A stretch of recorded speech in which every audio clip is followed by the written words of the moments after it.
వేదికపైనున్న పెద్దలందరికీ పేరు పేరున నా హృదయపూర్వక నమస్కారాలు.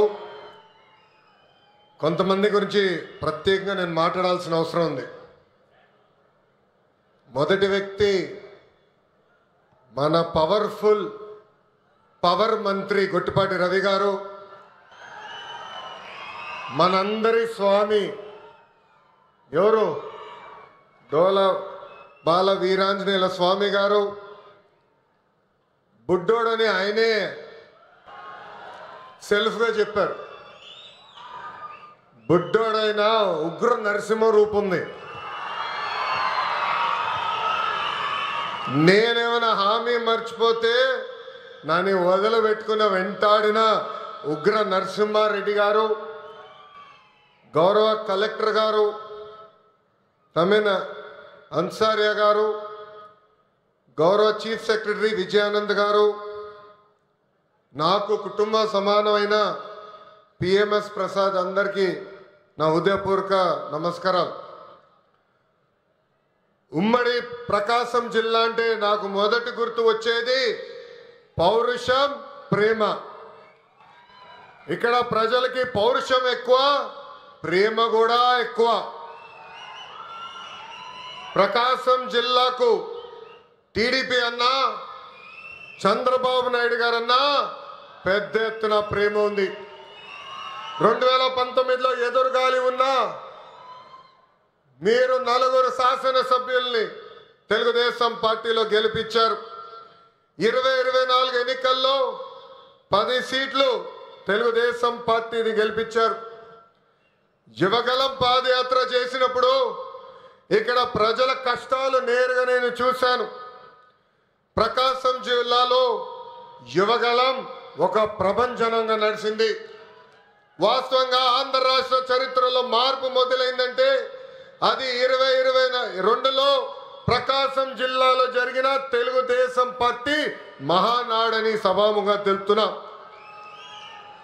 నేను ఆ రోజే చెప్పా, మీరు నా పైన చూపించిన ప్రేమకు రెండింతలు తిరిగి నేను మీకోసం పని చేస్తానని. నేను ఆ రోజే చెప్పా, ప్రకాశం జిల్లా నా గుండెల్లో పెట్టుకుని అభివృద్ధి చేస్తానని. 2014లో రాష్ట్ర విభజన జరిగింది. కట్టుబట్టలతో మెడబట్టి మన అందరినీ బయటికి గెంటేశారు. ఆ కట్టుబట్టలతో మన ప్రయాణం ప్రారంభించాం. ఆనాడు అందరి ఆమోద్యంతో అమరావతియే మన రాజధానిగా ప్రకటించుకున్నాం.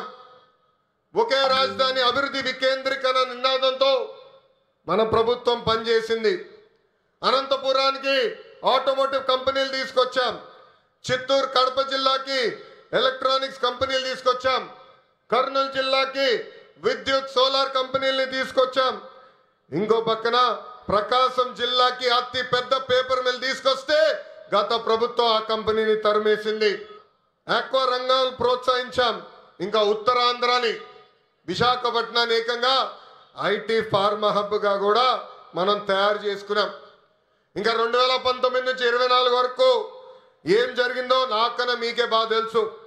ఆంధ్ర రాష్ట్రంలో ఒక విధ్వంస పాలన నడిచింది. కొత్త కంపెనీలు తీసుకురాకపోగా ఉన్న కంపెనీల్ని పక్క రాష్ట్రానికి తరిమేసే పరిస్థితి. ఒక లూలు, అమర్ రాజా, హెచ్ఎస్బిసి లాంటి సంస్థల దగ్గర నుంచి చివరి జాకీ కంపెనీ దగ్గర నుంచి కూడా వాటాలు ఇవ్వలేదని వాళ్ళని తరిమేసే పరిస్థితి మనందరం చూసాం. నేను ఆ రోజు ముఖ్యమంత్రిగా ఉన్న పులివెందల ఎమ్మెల్యేకి ఛాలెంజ్ చేశా, మీరు తీసుకొచ్చిన ఒక్క కంపెనీ పేరు చెప్పమని. ఇప్పటికి కూడా అక్కడి నుంచి సౌండ్ రాలా.